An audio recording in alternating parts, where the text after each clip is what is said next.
এই ফর্মটা fill up করার জন্য তোমাদেরকে প্রথমত নামটা কিন্তু লিখে নিতে হবে ব্লক লেটারে। দেখতেই পাচ্ছ ব্লক লেটারে কিন্তু নিজের নাম লিখতে হবে। দেন তোমাকে দেখো বলেই দেওয়া হচ্ছে বাবার নাম অথবা হাজব্যান্ডের নাম কিন্তু এখানে লিখতে হবে। নেক্সট বলে দিয়ে আছে date of birth, sex male or female, তুমি মেল নাকি ফিমেল সেটাও কিন্তু এখানে ফিল আপ করতে হবে। পার্মানেন্ট অ্যাড্রেস উইথ পিনকোড, তোমার নিজের যে পিনকোড সেই পিনকোডটা কিন্তু এখানে বসিয়ে দিতে হবে।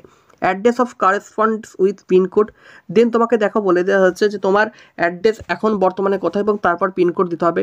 টেলিফোন নাম্বার দিতে হবে। মাধ্যমিকে কত পার্সেন্টেজ পেয়েছো এবং তুমি উচ্চ মাধ্যমিকে কত পার্সেন্টেজ পেয়েছো সেটা কিন্তু এই ঘর দুটোর মধ্যে ফিল আপ করতে হবে। এখানে তোমার কালার সাইজের পাসপোর্ট ফটোগ্রাফ তোমাকে এখানে কিন্তু একটা অ্যাটাচ করে দিতে হবে। এবং দেন তুমি এগুলি কোথায় জমা দেবে, কিভাবে জমা দেবে তা আজকে বলবো সম্পূর্ণ ভিডিওতে। কাজেই ভিডিওর প্রথম থেকে শেষ অবধি মন দিয়ে দেখতে হবে, কোথাও স্কিপ করলে কিন্তু কিছু বুঝতে পারবে না। তাই পুরো ভিডিওটা প্রথম থেকে শেষ অবধি মনোযোগ দিয়ে দেখতে থাকবে। এবং দেখো আমরা যেহেতু বিভিন্ন প্রকার জেলা সম্পর্কে চাকরির আপডেট দিয়ে থাকি বা আমরা বিভিন্ন প্রকার সরকারি চাকরির আপডেট দিয়ে থাকি, তাই অবশ্যই তোমার জেলার নামটি কমেন্টে জানাবে। এবং যদি ভিডিওটি ভালো লেগে থাকে অবশ্যই ভিডিওটা একবার লাইক করে দিও। আর যদি চ্যানেলটিতে নতুন হয়ে থাকে অবশ্যই কিন্তু চ্যানেলটিকে সাবস্ক্রাইব করো। তোমরা অনেকে সাবস্ক্রাইব করো কিন্তু সাবস্ক্রাইব করার পর পাশের বেলটাকে অল করো না, যার জন্য তোমাদের কাছে কোনো চাকরির নোটিফিকেশন বা অন্য কোনো ভিডিওর নোটিফিকেশন যায় না। তাই অবশ্যই সাবস্ক্রাইব করার পর বেল বাটনটাকে দেখবে অল অপশন আছে, সেটা অল করে রাখবে, ঠিক আছে? বলো তোমরা কে কোন জেলা থেকে রয়েছে, একটু জেলার নামগুলো কমেন্ট করে আমাকে জানাও। কলকাতা থেকে যদি কেউ থেকে থাকো অবশ্যই কমেন্টে জানাও। হাওড়া থেকে কেউ থেকে থাকলে কমেন্টে জানাও। কোচবিহার থেকে কেউ থাকলে কমেন্টে জানাও। আলিপুরদুয়ার থেকে কেউ থাকলে কমেন্টে জানাও। বাঁকুড়া থেকে, বীরভূম থেকে, কোচবিহার থেকে, দক্ষিণ দিনাজপুর, দার্জিলিং, হুগলি, হাওড়া, জলপাইগুড়ি, ঝাড়গ্রাম, কালিম্পং, মালদা, মুর্শিদাবাদ, নদিয়া, নর্থ চব্বিশ পরগনা, পশ্চিম বর্ধমান, পশ্চিম মেদিনীপুর, পূর্ব বর্ধমান, পূর্ব মেদিনীপুর, পুরুলিয়া, সাউথ চব্বিশ পরগনা, উত্তর দিনাজপুর, তোমরা যদি এই জেলাগুলির মধ্যে হয়ে থাকো অবশ্যই কমেন্টে তোমার জেলার নামটি আমাকে জানিয়ে যাবে, যার ফলে তোমার জেলায় যখন কোনো চাকরির ফর্ম ফিল আপ হবে সেটা আমরা তোমাদেরকে জানাতে পারবো। একটি বিশেষ অ্যানাউন্সমেন্ট তোমাদের সামনে তুলে ধরা ছিল, যারা আইসিডিএস এর পরীক্ষা দিতে চাইছো অর্থাৎ আইসিডিএস এর অফিসে অর্থাৎ যেটা হেড অফিস সেখানে আমি কল করেছিলাম এবং সেখানে রিকোয়ারমেন্ট সম্পর্কে জানতে চাই। তো তারা যেটা জানিয়েছে যে খুব শীঘ্রই নাকি আবার নতুন পদের ভ্যাকেন্সি বের হতে চলেছে এবং নিয়োগও শুরু হতে চলেছে। অলরেডি আমাদের হুগলিতে পরীক্ষা হচ্ছে, কোচবিহারে কিন্তু ইন্টারভিউয়ের জন্য তাদেরকে কল পাঠিয়ে দিয়েছে, অর্থাৎ তাদেরকে কল করেছে, ইন্টারভিউ কিন্তু শুরু হচ্ছে। তো তোমরা যারা চাইছো যে আমারও আইসিডিএস এ চাকরি লাগবে, অঙ্গনওয়াড়িতে সহায়িকা অথবা কর্মী পদে অথবা সুপারভাইজার পদে আমার চাকরির দরকার, তারা অবশ্যই প্রিপারেশন শুরু করতে পারো আমাদের সাথে। আমাদের কোর্স ফি অত্যন্ত কম, এত কমে তোমাকে কেউ পড়াবে না, মাত্র 700 টাকায়। কত? 700 টাকায় কত বছর? পুরো বছরটা তুমি পড়তে পারছো। আমাদের লাইভ ক্লাস থাকছে এবং রেকর্ডিং ক্লাস থাকছে। তুমি চাইলে লাইভে যদি না জয়েন হতে পারো, অনেকে দেখবে থাকে যে লাইভে জয়েন হতে পারে না, তোমরা আমাদের কন্ট্যাক্ট নাম্বার দেখে নাও। এটা হচ্ছে আমাদের কন্ট্যাক্ট নাম্বার 7001946335, এটা হচ্ছে আমাদের ফোন নাম্বার। এই নাম্বারে তোমরা মেসেজ করতে পারো হোয়াটসঅ্যাপে অথবা তোমরা কল করতে পারো, কল করে আমাদের ব্যাচে ভর্তি হতে পারো, অঙ্গনওয়াড়ির ব্যাচে।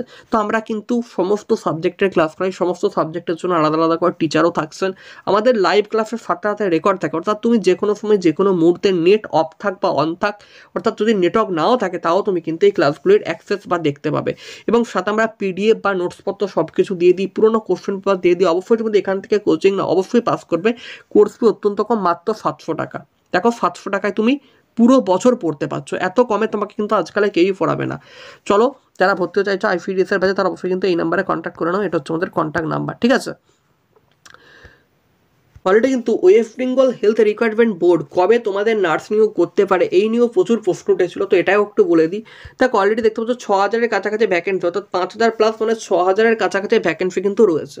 তো এটা তোমাদের পূরণ হবার কথা ছিল এই বছর ডিসেম্বর, কিন্তু এই বছর ডিসেম্বরেতে কোনোভাবেই নিয়োগ শুরু করতে পারলো না আমাদের রাজ্য সরকার। এটার কারণ আমি হেলথ রিক্রুটমেন্ট বোর্ডের তরফে কন্ট্যাক্ট করে জানতে চেয়েছি, তাদেরকে মেল করে, এবং সেখান থেকে যে রিপ্লাইটা আমি পেয়েছি তো সেটা হচ্ছে অ্যাকচুয়ালি ওবিসি কেস। এই ওবিসি কেস মিডিলেই তোমাদের নিয়োগ হবে, ধরতে পারো তোমাদের কিন্তু পরবর্তী পুজোর সময় রিক্রুটমেন্ট হতে চলেছে 2025-এ, এতগুলো নিয়োগ হতে চলেছে। তাই যারা চাইছো এখন থেকে প্রিপেয়ার হতে শুরু করো ইন্টারভিউয়ের জন্য, কারণ ইন্টারভিউ যে সমস্ত প্রশ্ন করে বা না করে সেগুলো আমরা আমাদের চ্যানেলে ভিডিওর মাধ্যমে তুলে ধরবো একদম পুরোপুরি ফ্রিতে, তোমরা অবশ্যই সেগুলোর অ্যাক্সেস পাবে। তো তার জন্য অবশ্যই কিন্তু চ্যানেলকে সাবস্ক্রাইব করে রেখো।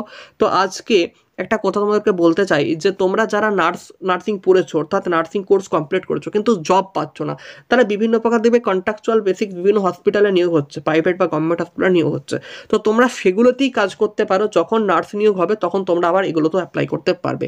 তো এগুলো নিয়োগ কিন্তু হবে। তাই যারা বলছে যে জিএনএম কোর্স করা ফালতু, জিএনএম কোর্স করে কোনো লাভ নেই, তাদের কোনো নেগেটিভিটি কথায় কান দিও না। তোমরা অবশ্যই নিজেরা অনেক বড় একটা জায়গায় গিয়ে পৌঁছাবে, অনেক বড় সাকসেস হবে। যাদের কোর্স রয়েছে তারা এখন বুঝতে পারবে না, পরবর্তীতে বুঝতে পারবে যখন এটা নিয়োগ প্রক্রিয়া শুরু হবে।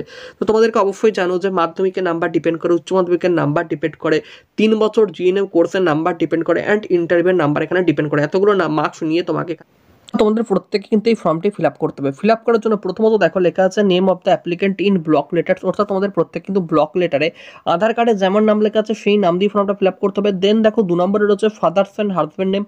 এখানে তোমার আধার কার্ডে তোমার বাবার নাম থাকলে বাবার নাম, হাজব্যান্ডের নাম থাকলে হাজব্যান্ডের নাম কিন্তু লিখতে হবে। নেক্সট দেখো ডেট অফ বার্থ রয়েছে।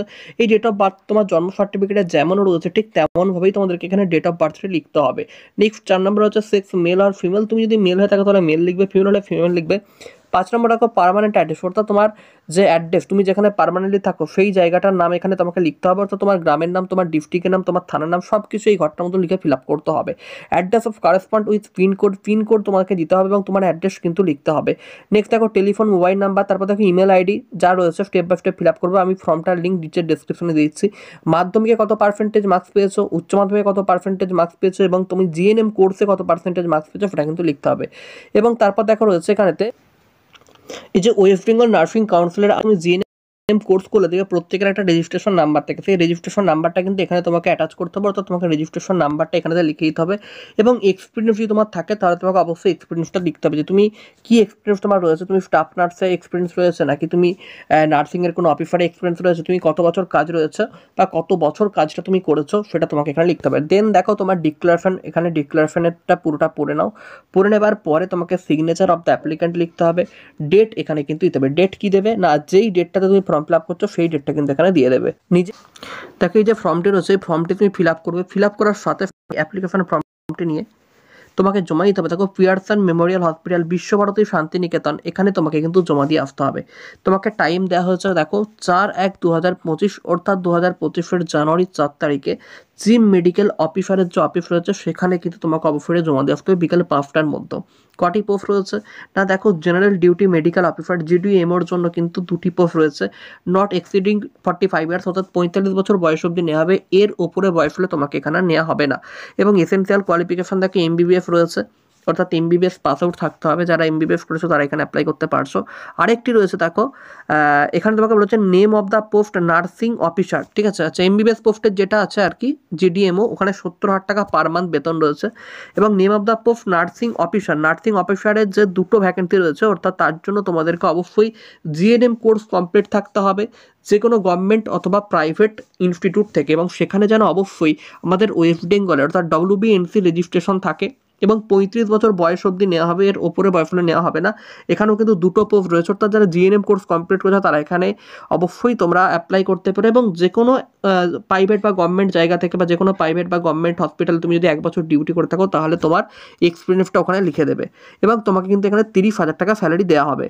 এই ছিল আজকের ভিডিও। তো যারা অবশ্যই অ্যাপ্লিকেবল তারা অবশ্যই ফর্মটি ফিল আপ করে নাও। ফর্ম ফিল আপের পুরো প্রসেস দেখিয়ে দিলাম, অ্যাড্রেসও দেখিয়ে দিলাম। Pearson memorial hospital, Visva Bharati Santiniketan, এই অ্যাড্রেসে চিফ মেডিকেল অফিসারের রুমে গিয়ে কিন্তু তোমাদেরকে এগুলো অর্থাৎ অ্যাপ্লিকেশন ফর্মাটটি যেটা আমি দেখালাম ফিল আপ করে সেটি তোমাদেরকে জমা দিতে হবে। এটা পুরোপুরি আমি পিডিএফটা দিয়ে দিচ্ছি ডেসক্রিপশন বক্সে, তোমরা এখান থেকে পিডিএফটা ডাউনলোড করে ফর্মটি কিন্তু ফিল আপ করে দেবে। চলো গুড বাই, প্রত্যেকে ভালো থেকো।